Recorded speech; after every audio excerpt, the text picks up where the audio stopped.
Unit number 2 IoT protocols and networking fundamentals. Okay, third chapter આપણે જોયું, બરોબર. Second chapter આપણે બાકી હતું. ઓકે, તો આજે આપણે સ્ટાર્ટ કરીએ. First topic introduction to machine. Okay, એટલે કે M2M, બરોબર.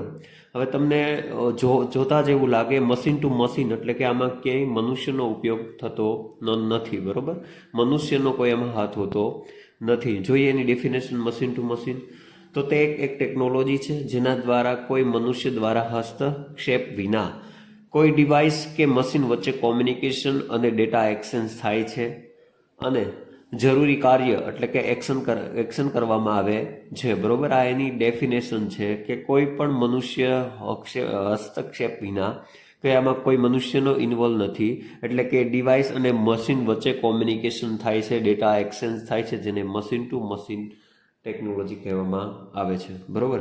Machine to machine technology monitoring, controlling કે સર્ચ એન્જિન દ્વારા વેબસાઇટ શોધી આપવું વગેરે જેવી એપ્લિકેશનમાં ઉપયોગી થાય છે, બરોબર. ઓકે, આ ઇન્ટ્રોડક્શન પાર્ટ તમારે ખાલી સમજવાનું જ છે કે મશીન ટુ મશીન ટેકનોલોજી શું છે, બરોબર.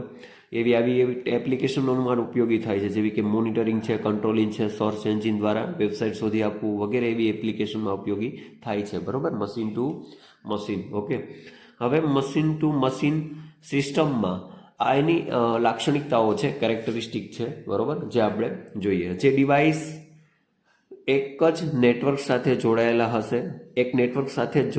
હશે, તે ઇન્ફોર્મેશન એક્સચેન્જ એકબીજા સાથે કરી શકે છે અથવા તો થાય છે, બરોબર. ઇન્ફોર્મેશન, જો એક મશીન જે છે એ એક નેટવર્ક સાથે જોડાયેલું હશે, બરોબર, અને ઇન્ફોર્મેશન જે છે એ એક્સચેન્જ એકબીજા સાથે ઇન્ફોર્મેશન શેર કરશે, બરોબર. એકબીજા સાથે ઇન્ફોર્મેશન શેર કરશે, બરોબર. પછી કોઈ મનુષ્યના હસ્તક્ષેપ વિના ડિવાઇસ કે ડેટા કલેક્ટ એટલે કે સંગ્રહ કરી શકે છે અને બીજા ડિવાઇસને કંટ્રોલ પણ કરી શકાય છે, બરોબર. પછી જુદા જુદા ડિવાઇસમાંથી આવેલા ડેટા કે અલગ અલગ પ્રકારની સર્વિસમાં ઉપયોગી કરી શકાય છે, બરોબર, મશીન ટુ મશીન સિસ્ટમમાં.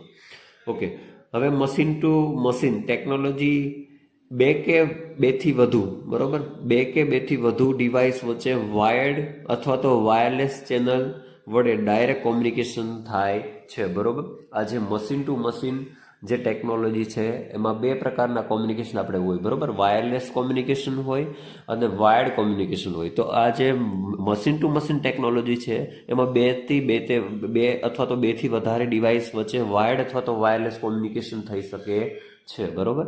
પછી જે આ સિસ્ટમ છે એમાં મુખ્ય ભાગો જોઈએ તો સેન્સર છે, RFID છે, બરોબર. પછી વાઈફાઈ અથવા તો સેલ્યુલર કોમ્યુનિકેશન લિંક છે, બરોબર, જેમાં GSM, LTE, બરોબર, ઓટોમેટિક કોમ્યુનિટિંગ સોફ્ટવેર પ્રોગ્રામ, બરોબર. આ બધા એના મુખ્ય ભાગો છે, બરોબર.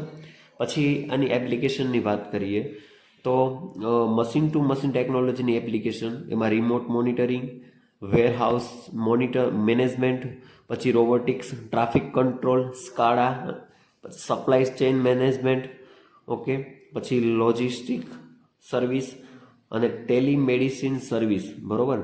હવે આ જો ક્વેશ્ચન તમને GTUમાં પૂછાય કે મશીન ટુ મશીન જે ટેકનોલોજી છે એની શોર્ટ નોટ લખો, બરોબર, તો તમારે આટલું લખવાનું થાય, બરોબર. જ્યારે શોર્ટ નોટ પૂછાય તો તમારે આ બધું લખવાનું થાય આટલું. ઓકે, હા, તો introduction to machine. Okay, next આપણે જોશું ઇવોલ્યુશન ઓફ M2M, બરોબર, machine to machine evolution. Okay, most MB question છે, નેક્સ્ટ લેક્ચરમાં આપણે જોશું.